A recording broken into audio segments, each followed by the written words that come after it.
நபிகள் நாயகம் ஸல்லல்லாஹு அலைஹி வஸல்லம் அவர்கள் கூறுகிறார்கள், நான் சொர்க்கத்தில் ஒரு மனிதனை பார்த்தேன்.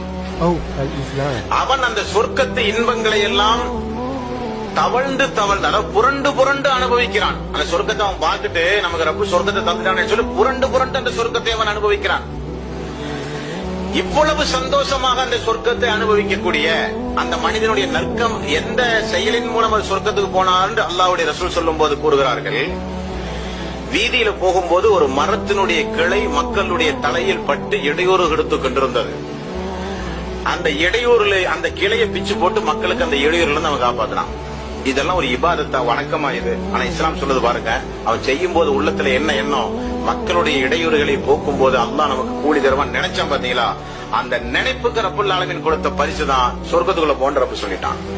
அப்போ இது சின்ன அமல் தானே, இது பெரிய அமல் தானே, இது வழக்கமா நம்ம செய்யறது தானே என்று பார்க்க கூடாது.